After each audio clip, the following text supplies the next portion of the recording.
Last year, I got a comment on one of my TUEC videos from a person who said, I live in Peoria, Illinois. My house has one of these and it needs to be gone.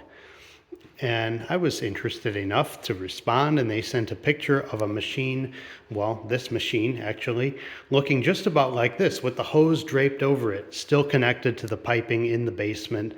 And it looked very good. I mean, after 108 years, oftentimes these are looking a little bit the worse for wear. And it kills me. I hate to see any of these get scrapped, but sometimes they're just pretty sad. And of course, I'm limited in room. I've got wall-to-wall antique central vacs here in my garage.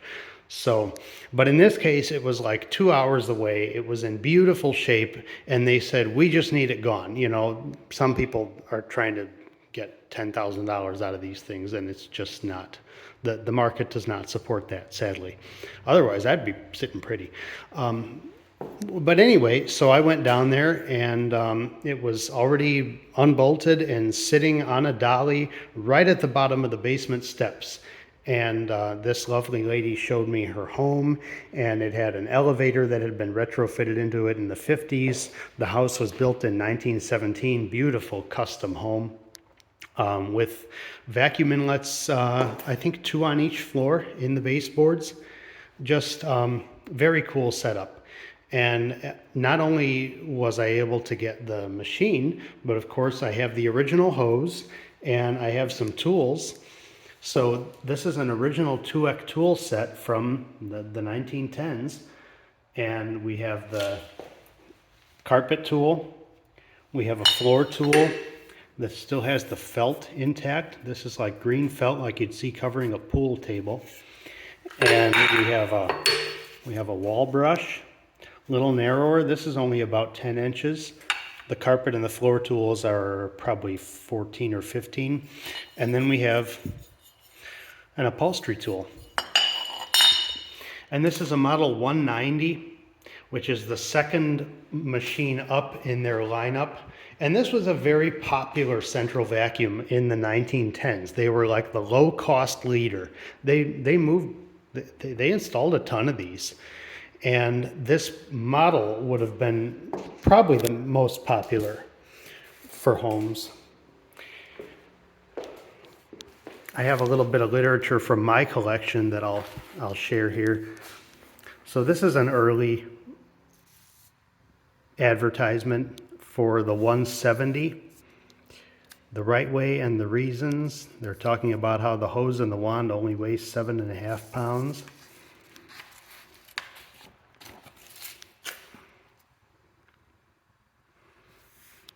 And I like this. They're showing these little drawings of the old way versus the new way. Oil lamps versus electricity. Stove for heat compared to central heating. The slipper tub, the Ben Franklin style slipper tub, and then modern indoor plumbing. And then of course the portable vacuum cleaner contraption versus the built-in system. Displaces 170 cubic feet of air per minute. And this was their smaller one. Like this is supposed to be displacing 190 CFM. That's dubious, but it did move a lot more air than the positive displacement, like the little piston and rotary pump jobs. Unfortunately, the TUEC just did it without creating much of any pressure behind the air. And you need airflow and suction in order to have an effective cleaner. But in any case, for the time, it was quite a big step above the broom and the carpet sweeper. The great volume of air displaced by the TUEC permits the use of tools with openings 15 inches long. Tools provided for this purpose by many other systems have openings only 6 to 8 inches long and very narrow. And that's true. I can actually show you with my little box of goodies here from the Arco wand. So this is and this is the other low cost, like big volume central vac leader. There's a ton of Arco wands out there. There's a ton of TUECs out there, and they operate on totally opposite principles. So I'm blessed enough to have Arco wand tools also, and this is the Arco wand carpet tool. And if you compare that with the TUEC carpet tool,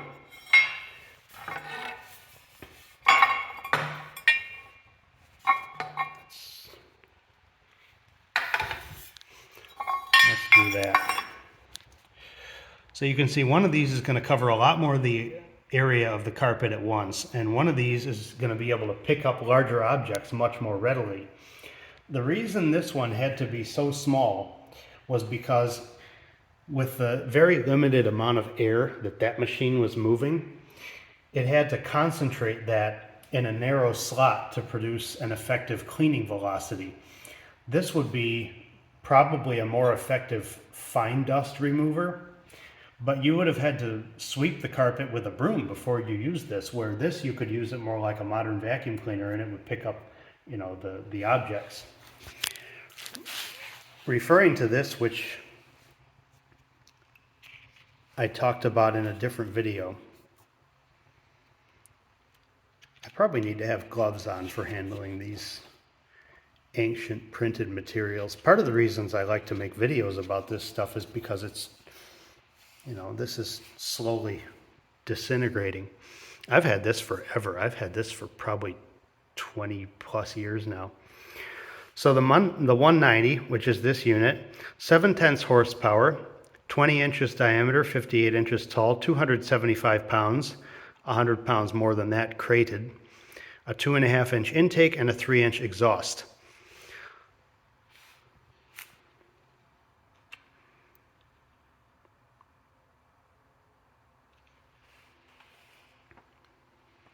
And it does talk about the benefits. Of course, with each one of these benefits is a trade-off, which is usually not stated because this is, after all, sales literature.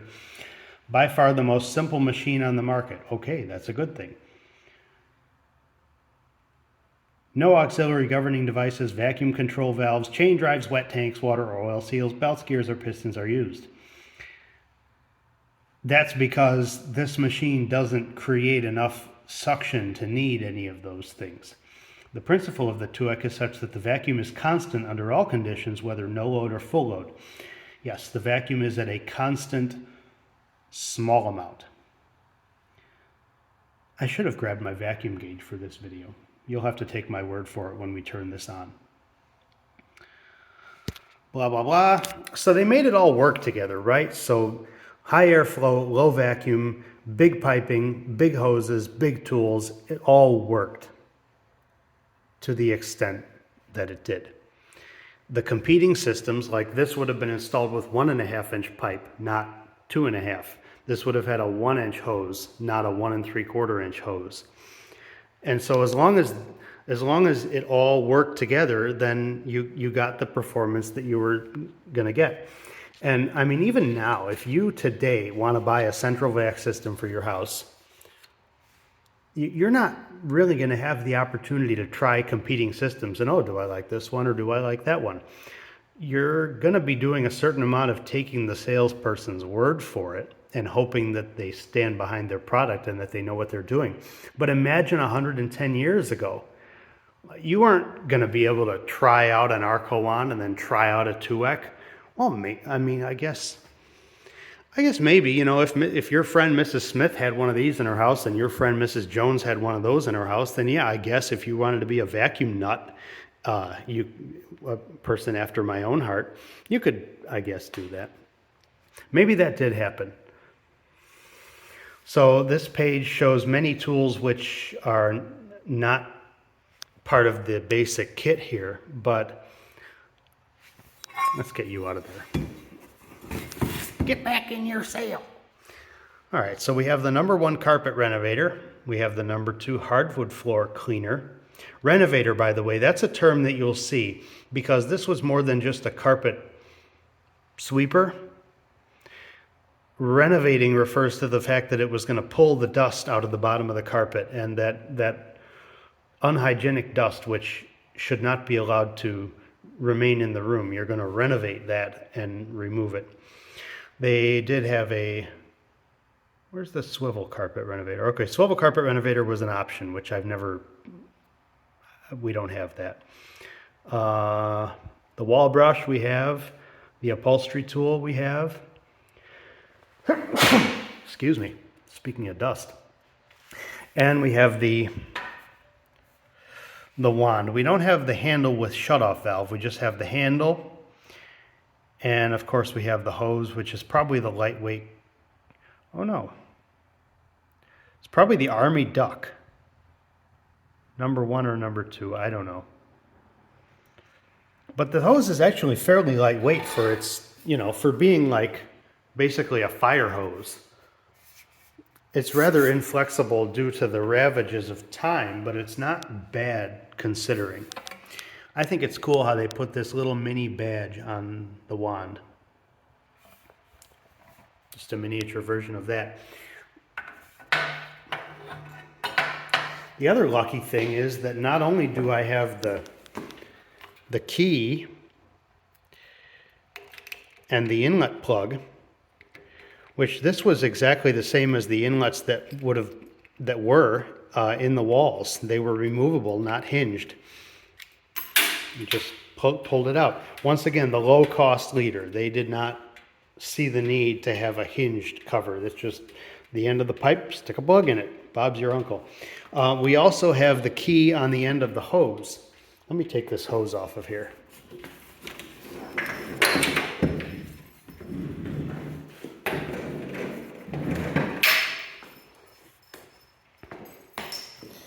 Which again, doing this somewhat gingerly, as some of this stuff is so crumbly and worn that you feel like you're burning a candle a little bit more each time you handle this stuff. But this hose, we have one end which swivels, and it has the little key attached to it to remove the inlet plug. And then the other end, which has been taped. Obviously this has spent quite a bit of time attached to a wand and bent over. Now the swivel end should have been the handle end, but obviously they were plugging this into the wall inlet. Another cool thing, is it on this end? Yes, okay, we have the barest remnants of a sticker, M Cleaners something. So this, is that a dealer sticker from 1917, or did this get repaired at some point? That seems plausible because the ends are on backwards. Maybe they had the ends cut off and the hose shortened. But kind of cool. I love like the little snippets of, it's one thing to have this old rusty ass machine down in a basement somewhere. It's another to get the house and the story and the owners and like, I don't know. That's cool to me. Back to the machine. Single impeller. TUEC built motor, not an induction motor. It's a constant speed motor, but this I believe is a split phase, like a shaded pole. I don't know the difference. It's more like a fan motor than a high torque machine motor. It has an upper door, which you use to access the screen. So here's the screen, and then the impeller opening is in there. And then the lower door, which has the Kenny patent sticker. It's not a sticker, it's a brass badge, of course.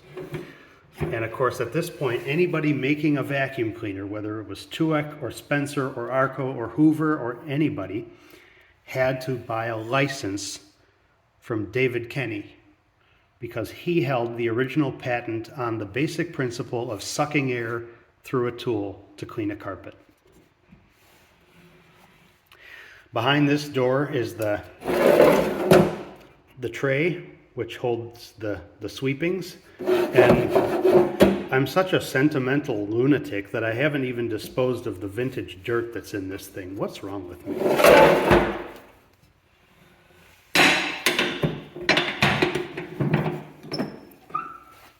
Another cool thing behind this door is the remarkably well-preserved sticker showing the warranty. As I mentioned, this would have been installed with large diameter 2.5 inch and 3 inch iron pipe and fittings.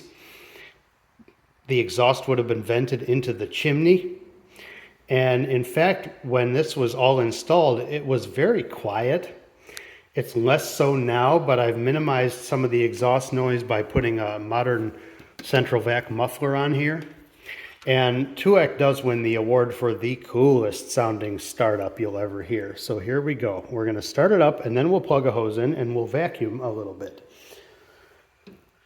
And of course, by the way, this also would have been hardwired. You would have flipped the switch on the main floor to turn this thing on in the basement.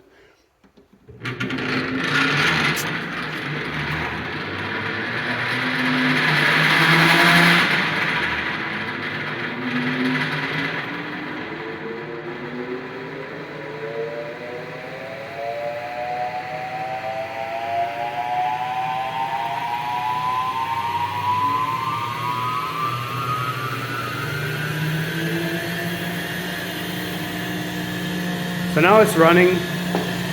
That little bit of an exhaust note that you hear would have disappeared, would have not been present. Like that.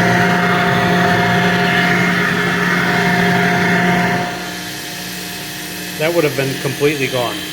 More like that. And all you'd hear is just the motor noise, which is very minimal. But the muffler helps a little bit in simulating the exhaust being vented. And now we can remove the plug. And what we have is a decent amount of air moving. You know, it's got a little bit of a breeze to it, but it's literally probably 10 to 15 inches of water column. Which this has 60.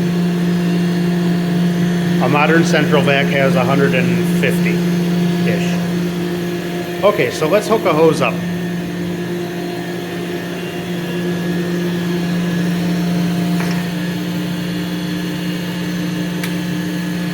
All right, so we now have the hose connected, and of course I know this is a 110-year-old hose. It's fairly airtight. I don't think we're losing a lot from leakage. And at the end of this hose, I mean, there's suction. There's obviously air moving, but are you getting 190 CFM that the advertising would lead you to believe? Not by a long shot. This, I mean, you're getting some, I don't know, maybe 50. So, okay. And of course, so here's the upholstery tool for cleaning your fabrics. And our carpet tool, or our carpet renovator, I should say.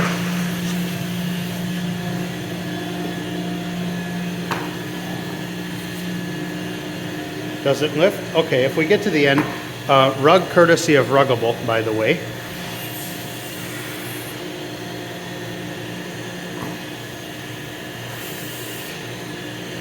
So it's picking up the rug. It's a very lightweight rug, but all right, here I am talking about how little suction this thing has, and it's actually got too much to clean a non-tacked down lightweight rug.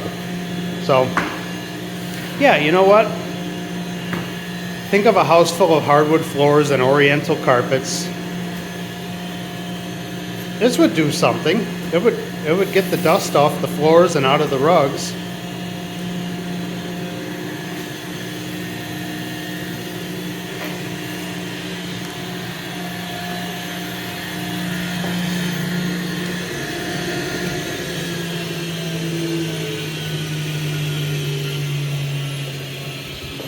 And of course, the biggest benefit was that you got the hygienic advantage of being able to clean without any dust re-entering the room, as with a portable vacuum cleaner, or certainly as with a broom or a carpet sweeper, or one of the little hand pump jobbies.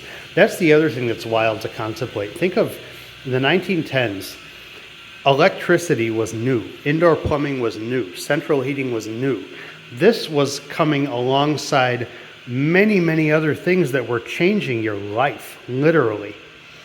And to have electricity at all was a luxury. To have a vacuum cleaner at all was a luxury. And imagine being in a position to have a built-in vacuum cleaner, something that even to this day is considered a luxury. And at the time, the cost, adjusted for inflation, was several times as much as it is now. And you can see why.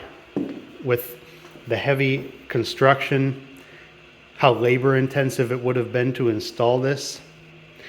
And yet, you can say that perhaps they got their money's worth even at the relatively high cost, because 108 years later, this thing still runs. How awesome is that? Thanks for watching.